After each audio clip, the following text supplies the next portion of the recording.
Boa noite, pessoal, tudo bem? Como vocês estão? Saudade de todos vocês, espero que todos estejam bem, né? Estamos aqui na oração, na torcida, né? Para que, né, a gente possa voltar ao nosso cotidiano, nossa rotina, né? Nossas atividades normais. Mas enfim, enquanto isso não chega aí, vamos continuar na vida, né? Vocês vão ter uma prova semana que vem e aqui eu vou tentar fazer uma revisão, né, abordar os principais pontos sobre a nossa matéria, né, de direito administrativo, beleza?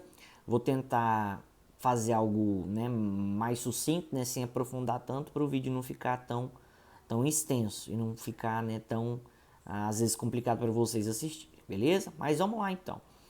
Gente, a gente começou falando do direito administrativo, né, como um conceito, né? A gente começou tratando do direito administrativo, né, de qual que seria o conceito ali do direito administrativo, né, do que o direito administrativo iria tratar. E a gente pôde perceber que o direito administrativo é um ramo, né, de direito público que ele busca estudar, ele tem como objetivo de estudo, né, a administração pública, né, e toda atividade administrativa ali em torno, né, da própria administração pública. E aí, o que foi interessante a gente ver no começo? A gente falou que existem duas pedras de toque fundamentais do direito administrativo, que são dois princípios basilares, que são o princípio da prevalência, né, ou predominância do interesse público sobre o privado e o princípio da indisponibilidade do interesse público. O primeiro princípio que a gente tratou, né, que foi o princípio da prevalência ou da predominância do interesse público sobre o privado, ele relata o seguinte: havendo um conflito de interesse entre o interesse público e o interesse privado, sempre o interesse público vai prevalecer. Ou seja, havendo um choque, havendo um conflito entre interesse público, né, interesse de uma coletividade, e interesses privados, interesse, né, de um particular, o interesse público ele vai prevalecer. Né? Exemplo, a desapropriação, né, de uma rua, a desapropriação de uma rua, desapropriação de uma casa, né, desapropriação de um imóvel ou também a interdição de uma rua. Né? Nesse caso aí o interesse particular tanto da habitação, né, do imóvel da propriedade, que é um interesse particular, quanto, né, o direito de ir e vir, né, andar ali na rua, vão ficar preteridos, né, vão ser colocados em segundo plano para que o interesse público, né, a utilização de um imóvel para o interesse público e a utilização da rua para o interesse público predomine. Beleza? O segundo princípio que a gente tratou é o princípio da indisponibilidade do interesse público, que diz que a administração pública ela não pode abrir mão do interesse público. O interesse público deve ser sempre a finalidade primordial e principal da administração pública. Dessa forma, a administração pública não pode, por exemplo, vender ou alienar, né, bens públicos. A administração pública ela sempre deve, né, buscar, como regra geral, a gente sabe que existem exceções, mas como regra geral, ela sempre deve buscar realizar licitações, né, nas compras, nas aquisições que ela for fazer. Né? Então, ou seja, o interesse público ele não pode ser deixado de lado, ele não pode, né, ser disposto pela administração pública. Beleza.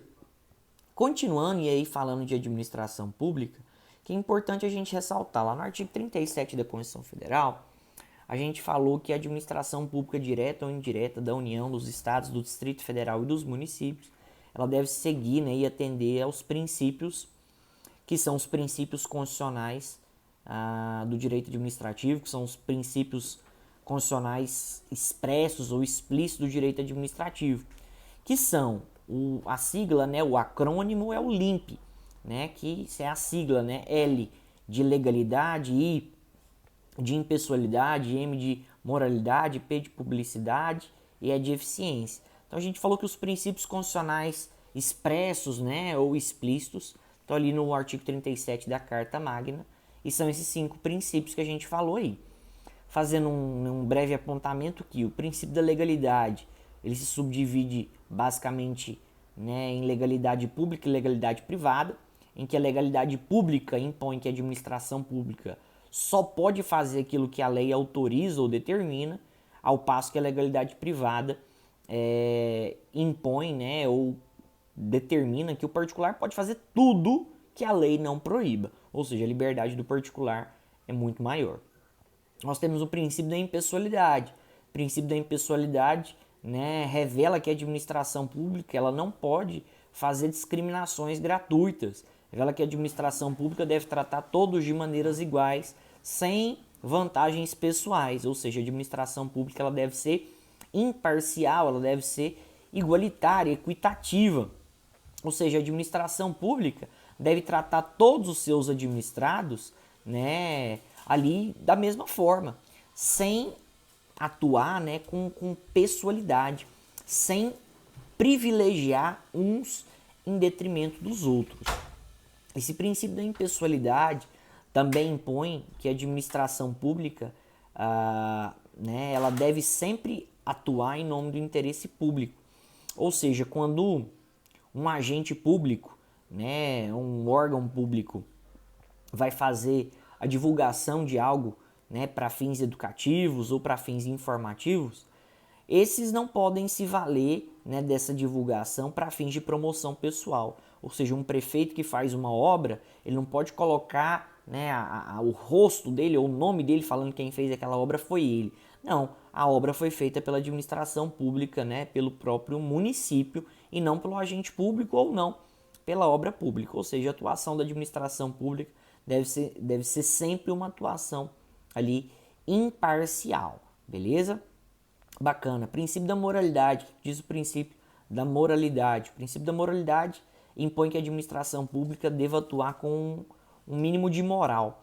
Mas não é uma moralidade comum, é uma moralidade administrativa. Ou seja, dentro, né, do contexto e âmbito da administração pública, a administração pública deve agir, né, segundo os preceitos de lealdade, honestidade, boa-fé, probidade. Próximo princípio que é importante a gente falar é o princípio da publicidade. O princípio da publicidade, né, aquele princípio que nos aponta que a administração pública, né, a fim de que os administrados e que, né, a própria coletividade tenha ciência do que tem sido feito em âmbito público, até mesmo para servir como medida de fiscalização pelo povo, a administração pública deve divulgar e deve publicar, né, como regra geral, os seus atos oficiais. Ou seja, o que for feito pela administração pública, né, em que pese ela age em nome do interesse público, deve ser divulgado, deve ser exposto para a sociedade, para que a sociedade e o público saiba, né, o que está sendo feito. Exemplo, né, a divulgação de gastos de uma obra ou divulgação de quanto ganha um agente público. Beleza? Tem exceção? Tem exceção. Sim, né, no caso de investigações policiais, quando envolver a privacidade e intimidade de pessoas, quando envolver interesses que versem sobre a segurança e a soberania do Estado ou da sociedade. Beleza? O próximo princípio, princípio da eficiência, foi introduzido pela Emenda Constitucional 19 de 98, que foi justamente, né, reforma administrativa, que mudou o modelo da administração pública de uma administração burocrática, em que eram priorizados os meios, a formalidade, para uma administração gerencial, em que se buscava, né, atingir as finalidades. O princípio de eficiência, que já era implícito, né, mas foi colocado de maneira explícita, ou seja, de maneira expressa, ele surge em 1998, buscando o quê? Fazer mais com menos, né? A busca do rendimento funcional. A administração pública deve buscar fazer o seu melhor com os menores gastos possíveis, beleza? A administração pública deve ser sempre eficiente, fazer o máximo que ela puder com menos que ela tiver que gastar, né? É basicamente o chamado custo-benefício, beleza? Bacana, vamos lá. Continuando. A gente falou muito de administração pública, então está na hora da gente, né, estruturar e falar de quem que é essa chamada administração pública. A administração pública ela se divide em duas grandes esferas. A administração pública direta, também chamada de administração centralizada, ou administração pública indireta, chamada de administração pública descentralizada. Administração pública direta ou centralizada é aquela que está ali no centro do poder, é aquela que de modo geral executa, né, ou tem a titularidade direta do exercício dos serviços públicos. A administração direta é chamada assim porque tem a titularidade direta dos serviços públicos e centralizada justamente porque está no centro ali do poder.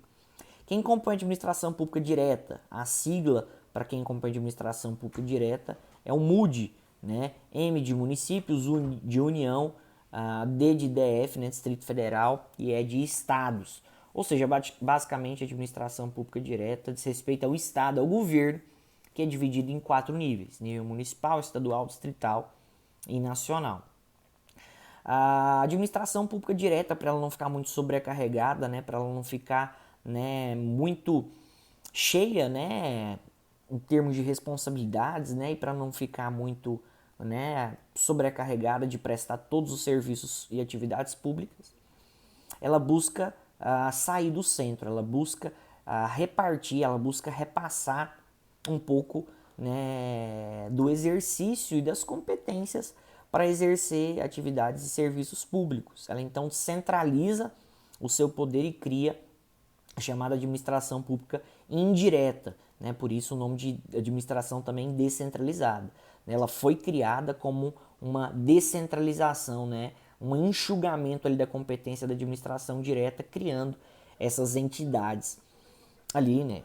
Que são basicamente do governo, que exercem ali funções típicas da administração pública. Sendo que a administração pública indireta é formada ali, né, por entidades que a sigla que a gente falou é o FASE, né? F de fundações públicas, A de autarquias, S de sociedade de economia mista e E de estados. Sendo que as fundações públicas, como regra geral, elas têm personalidade jurídica de direito privado, que são as fundações governamentais, né? Tem personalidade jurídica de direito privado, obedecem um regime ali dos particulares, exemplo, né, a Fundação Padre Anchieta, né, que é representada ali pela TV Cultura. Excepcionalmente, né, e até questão de jurisprudência do STF, existem fundações públicas de direito público. Essas são chamadas de fundações autárquicas ou autarquias fundacionais, tendo personalidade jurídica de direito público, são verdadeiras autarquias. Exemplo, FUNAI, FUNASA. Beleza? Que é importante a gente falar, essas fundações, né, elas são chamadas de fundações públicas e em nada se confundem com as fundações privadas ali do Código Civil ali no artigo 62, beleza? Autarquias, o que são autarquias? São pessoas jurídicas de direito público criadas por lei, importante ressaltar, são criadas por lei específica para exercer atividades típicas de Estado, exercer atividades típicas de administração pública, ou seja, exercer basicamente serviços públicos. Importante a gente ainda, né, falar, as autarquias representam muito bem isso, o chamado princípio da especialização. A administração indireta ela é criada com base nesse princípio da especialização, porque são entidades, são entes que são criados para agir de maneira específica, para atuar de maneira especializada em determinados serviços, em determinadas atividades administrativas. Voltando aí ao aspecto das autarquias, as autarquias elas são pessoas jurídicas de direito público porque são criadas por lei e regime, né, todo de direito público, né, isso envolve todas as prerrogativas, sendo que exemplo de autarquias nós temos o IBAMA, nós temos o Banco Central, nós temos o INSS, né, Previdência Social. Até é importante a gente falar, né, só citar que existem algumas autarquias que são de regime especial, né, que são as chamadas agências reguladoras. As agências reguladoras elas são autarquias, mas elas são autarquias sob regime especial, porque tem algumas características próprias ali que as qualificam, né? Então tem dirigentes que têm estabilidade, são nomeados ali pelo chefe do executivo, tem poder normativo porque regulamentam determinado setor, né, de serviço público. Mas é importante a gente falar que as agências reguladoras elas são autarquias sob regime especial. E nós temos também as chamadas agências executivas, que nada mais são do que um qualificativo, né, é um status que é dado a uma autarquia ou uma fundação pública que faz um termo de parceria com a administração pública, com o Estado, para fazer um plano de reestruturação e desenvolvimento. Continuando aqui, nós temos as empresas públicas e sociedade de economia mista. Essas duas que são chamadas, né, de empresas estatais, porque elas pertencem ao Estado, né, são criadas ali pelo Estado. Agora, importante ressaltar, apesar de serem empresas estatais e criadas pelo Estado, as duas, tanto a sociedade de economia mista quanto as empresas públicas, elas são pessoas jurídicas de direito privado, têm personalidade jurídica de direito privado. Isso importa que elas não têm as mesmas prerrogativas de direito público, tá? Ou seja, os bens, né, são penhoráveis, os bens, né, não são considerados ali bens públicos, regime de contratação dos particulares, ou seja, os funcionários são regidos pela CLT, elas não têm total autonomia administrativa, né, em relação ao seu patrimônio, né, elas não têm as mesmas prerrogativas de direito público, né, que nem a administração pública ali direta. As empresas públicas, apesar do nome, são pessoas jurídicas de direito privado, só que tem, né, o nome empresa pública em relação ao capital. O capital da empresa pública é totalmente público, ou seja, só foi colocado dinheiro público lá na sua criação. Exemplo aí, nós temos os Correios, nós temos a Caixa Econômica Federal. Já a sociedade de economia mista também possui personalidade jurídica de direito privado, regime ali de direito privado e regra inerente aos particulares, e o nome dela, Sociedade de Economia Mista, mais uma vez, respeita ao capital. O capital delas é misto, ou seja, mais da metade é público, menos da metade é privado. Mais da metade tem que ser público justamente pelo controle acionário e controle ali da Sociedade de Economia Mista. Lembrando que a Sociedade de Economia Mista tem como característica na sua formação societária a CSA, né, ser uma sociedade anônima, ou seja, ter capital aberto ali em ações, beleza? Nós falamos também sobre o terceiro setor, né, consubstanciado ali pelas chamadas entidades paraestatais, ou seja, atuam paralelamente com o Estado, né, atuam em parceria com o Estado, né? Lembrando que as entidades paraestatais, elas não integram a administração pública, elas não têm personalidade jurídica de direito público, elas são totalmente privadas. As entidades paraestatais, elas são formadas por particulares que atuam ao lado, ou seja, em parceria, paralelamente com a administração pública. E nós falamos, né, nós temos serviços sociais autônomos, nós temos as organizações sociais, nós temos as OCIPs, né, organizações sociais de interesse público.